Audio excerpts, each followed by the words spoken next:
네, 4학년 친구들 안녕하세요. 이제 오늘 우리 다랑시오름의 슬픈 노래 두 번째 시간입니다. 여러분들 지난 시간에 이제 책을 읽어봐서 이제 알겠지만 여러분들 이걸 읽고 그 다음에 우리 선생님이 이제 꾸러미 두 번째 꾸러미 나갔을 때 그 함께 읽기 워크북 있거든요. 그 여러분들에게 나눠준 거 학습지 이렇게 모아놓은 거 이거 받았죠? 이것도 해야 됩니다. 혹시 이거 작성 다 했나요? 첫 번째 거. 선생님 빈곳 빼고 하라고 했는데 못한 친구가 있으면 선생님이 오늘은 여기까지 할 거니까 만약에 다 한 친구는 숙제가 더 이상 없겠죠? 못한 친구는 여기까지 하도록 합니다. 네, 오늘은 두 번째 시간 이제 시작하도록 하겠습니다.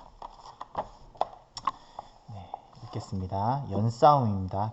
이제 책 24쪽 봐주세요.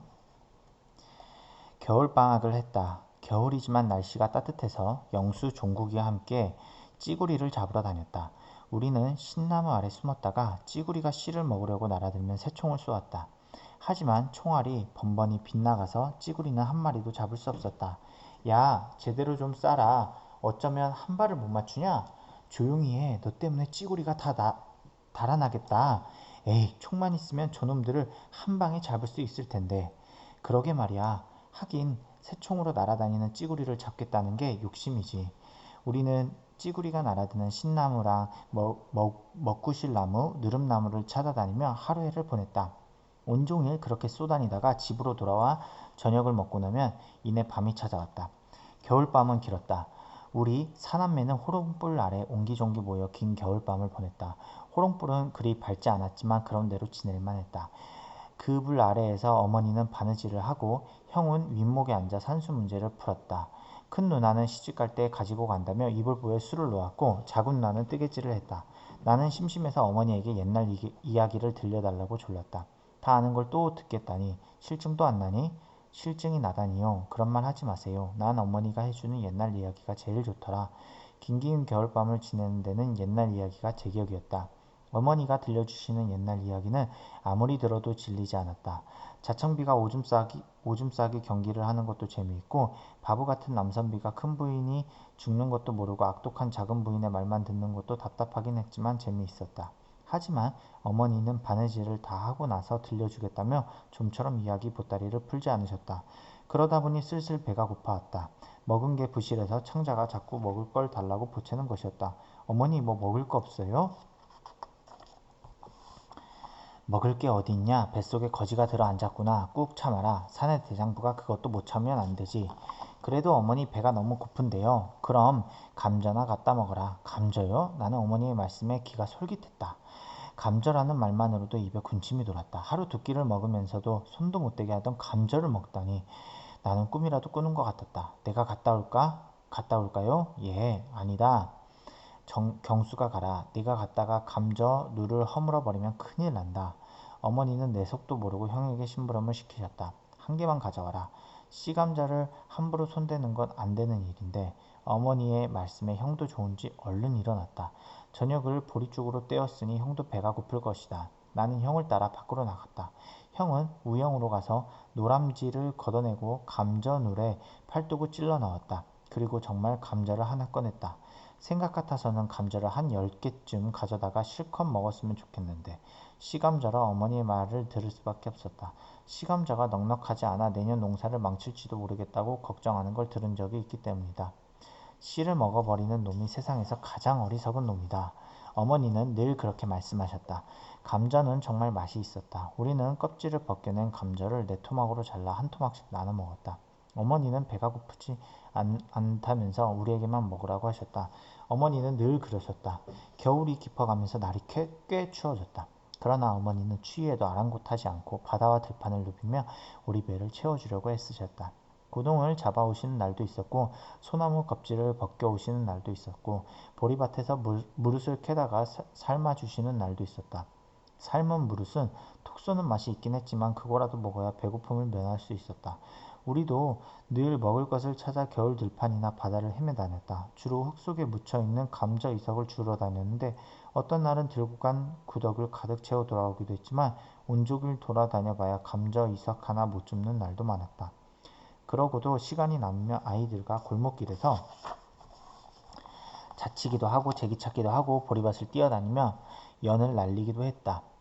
하루는 나와 영수, 종국이 셋이서 연을 날리고 있었다. 내가 만든 연은 좀처럼 뜰 생각을 하지 않았기 때문에 형을 졸라 겨우 얻어 가진 연이었다. 형이 만든 연은 날개를 펴고 먹이를 찾아 하늘에 떠있는 매처럼 잘 날았다. 연은 내가 줄을 감았다 풀었다 할 때마다 펄짝펄짝 제줄을 넘었다. 야, 연싸움하자. 그때 민수가 연을 들고 다가왔다. 번번이 연싸움에서 나가 떨어졌던 터라 이번엔 단단히 벼르고 나온 눈치였다. 좋았어. 내가 상대해주지. 나는 민수에게 지고 싶지 않아 큰 소리를 쳤다. 더구나 형이 만든 연이 나를 실망시킬 리 없었다. 민수연이 하늘로 날아올랐다. 민수연도 꽤 잘 날았다. 자, 시작이다. 민수가 연싸움을 걸어왔다. 나는 줄을 힘껏 당겼다 풀었다 하며 연을 놀렸다. 다른 아이라면 몰라도 너한테는 질 수가 없지. 나는 콧웃음을 쳤다. 그런데 얼마 지나지 않아 연 하나가 나풀나풀 나가 떨어졌다. 동시에 팽팽하던 내 연줄이 힘없이 늘어졌다. 아니 이럴 수가. 맥이 탁 풀렸다. 와, 내가 이겼다. 민수의 고함 소리가 들려왔다. 그처럼 잘 날던 내 연이 맥없이 나가 떨어지다니 믿을 수가 없었다. 경태야, 민수 연줄에 사기 먹인 거 아니야? 맞아. 나는 종국이 말해 민수의 얼레를 쳐다봤다. 민수 얼레에 감긴 실은 무명실이 아니라 사기를 먹인 실이었다. 그러니 내 연이 맥없이 나가 떨어졌지. 비겁한 놈. 사기를 먹인 실로 연싸움을 하다니. 종국이가 화를 내며 민수에게 대들었다. 내가 왜 비겁하냐? 내가 언제 사기를 먹인 실을 쓰면 안 된다고 경태랑 약속이라도 했냐? 민수의 억지에 종국이가 멈칫했다. 민수의 말처럼 사기 먹인 실을 쓰면 안 된다는 약속을 한 적은 없다. 그러나 사기를 먹인 실을 쓸 때면 그것을 알리고 연싸움을 하는 게 당연하다. 나는 민수를 한 차례 노려봐 주고는 연을 찾으러 달려갔다. 싸움보다 연을 찾는 게 더 급했다. 영수와 종국이가 내 뒤를 따라왔다. 연은 다행히 소나무 가지에 걸려있었다. 나는 날카로운 소나무 잎에 찔려가며 나무 위로 올라가 연을 가져왔다. 창호지를 바르면 괜찮을 것 같다. 영수가 연을 살펴보며 말했다. 보리밭으로 돌아와 보니 민수가 신나게 연을 날리고 있었다. 생각 같아선 주먹이라도 한 방 날리고 싶었지만 꾹 참았다. 또 연싸움 할래? 민수가 빙글빙글 웃으며 말을 걸어왔다. 하지만 나는 대꾸도 하지 않고 집으로 걸음을 옮겼다. 그러자 민수도 더 이상 말을 걸어오지 않았다. 그런데 갑자기 다리가 서늘했다. 이상한 일이라고 생각하면서도 민수가 비겁하게 사기를 먹은 것만 괘씸해서 쟁걸음을 내딛었다. 와, 저게 치마냐 바지냐? 민수의 웃음소리가 따라왔다. 치마지 치마. 남자가 치마를 입다니. 민수의 패거린 용진이가 덩달아 소리쳤다. 나는 그제야 내 다리를 내려다보았다. 실밥이 나간 바지가 한이바람에 펄렁거렸다. 연을 찾으러 갈 때 소나무 가지에 걸려 실밥이 나간 모양이었다.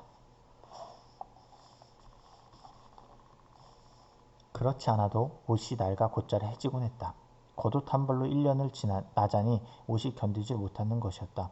어머니가 수시로 궁둥이랑 팔꿈치에 천을 대어 기어주셨지만 옷은 곧잘 찢어지거나 실밥이 나갔다. 그래서 다리가 시원했구나.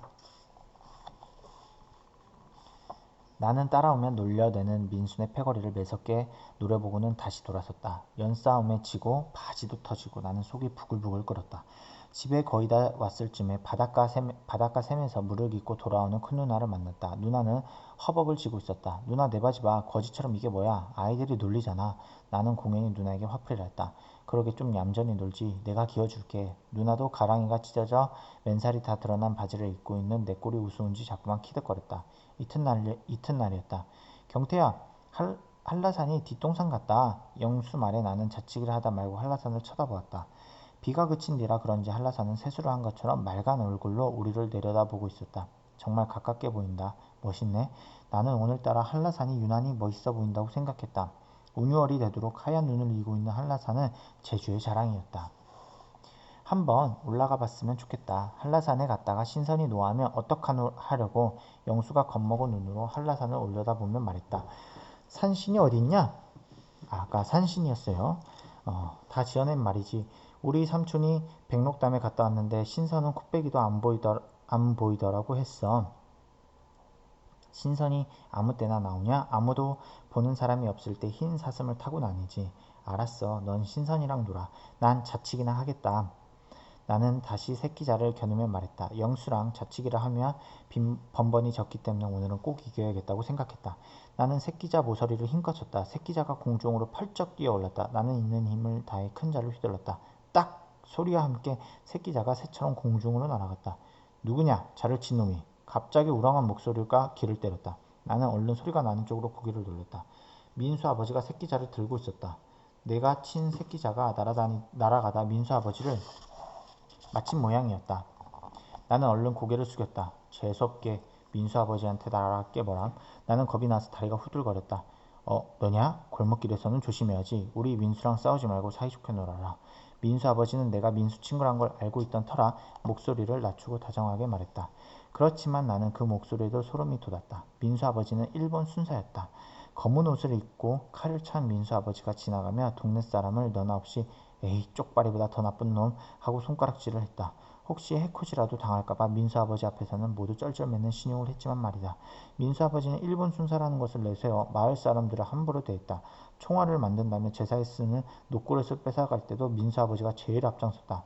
군인들에게 보낸다면 쌀을 뺏어갈 때도 제사 때 쓰려고 한두 대씩 숨겨둔 쌀까지 샅샅이 뒤져가서 동네 사람들의 미움을 샀다. 우리는 일본 천황의 백성입니다. 그러니 천황을 위해 군수물자를 내놓는 걸 자랑스럽게 생각해야 합니다. 민수 아버지는 일본 앞잡이 노릇을 하는 게 무슨 자랑거리라도 되는 양 큰 소리를 치곤 했다. 그런데 일본이 항복하자 가족을 데리고 도망갔던 민수 아버지가 다시 대한민국 경찰이 되어 나타난 것이다. 아무 일도 없다는 듯 총을 옆구리에 차고 거들음을 피우면서 말이다. 할머니는 부엌 바닥을 파고 묻어두었던 노그릇까지 찾아내 가져가 버린 민수 아버지를 결코 용서할 수 없다고 하셨다. 저놈은 조상도 없는 놈이야. 제사를 지낼 때 쓰는 제기를 어떻게 뺏어갔단 말이냐. 그게 어떤 그릇인데. 그릇을 빼앗기던 날 할머니는 통곡을 하면서 민수 아버지를 욕했었다. 동네 사람들도 모두 민수 아버지를 벌레 보듯이 했다. 민수 아버지가 거들먹거리며 다니는 게 눈꼴시여 못 보겠다고 투덜대는 사람도 많았다. 그러나 민수 아버지를 잘못 건드렸다가 혼쭐이 난다는 사실을 잘 알고 있었기 때문에 다들 섣불린 대거리도 못하고 가슴만 태웠다. 넌 오늘 정말 재수없다. 민수 아버지에게 걸려 혼난 아이들이 얼마나 많은데. 영수가 다행이라는 듯이 웃으며 말했다. 그러게 말이야. 민수 덕을 볼 때도 있네. 나는 멀어져가는 민수 아버지를 보며 피식 웃었다. 할머니가 이 모습을 봤으면 뭐라고 했을까? 네, 여기까지입니다. 3.1절 기념식은 다음 시간에 읽도록 하겠습니다. 여러분들, 오늘은 이제 함께 읽기 쌤이 이렇게 학습지를 모아둔 거에 이것만 하면 돼요. 첫 번째 표지. 만약에 못한 친구들은 하고요. 다 한 친구들은 오늘 숙제가 없어요. 그럼 그냥 이것만 하면 되는데요. 선생님이 사실 오늘 우리가 만약에 함께 읽기를 이제 우리 반 친구들과 정상적으로 했다라면 선생님이 오늘 읽었던 그 부분에 대해서 몸으로 여러분들의 느낌을 표현 한번 해보려고 했어요. 그래서 집에서 좀 쑥스러울 수도 있겠지만 그냥 자기 몸으로 이 느낌을 한번 표현해 보세요. 오늘 읽었을 때 내가 정말 분노에 찼다. 이 진짜 읽으면서 민수가 연싸움을 할 때 나한테 약간 나한테 말하지 않은 사실 때문에 내가 졌기 때문에 나는 분노했다는 걸 분노로 몸으로 표현해주면 이제 나중에 이제 등교 계약을 하면 선생님이랑 이제 자기의 감정을 친구들에게 표현하고 맞추는 이제 그런 시간도 갖도록 하겠습니다. 네, 오늘 함께 읽기는 여기까지입니다.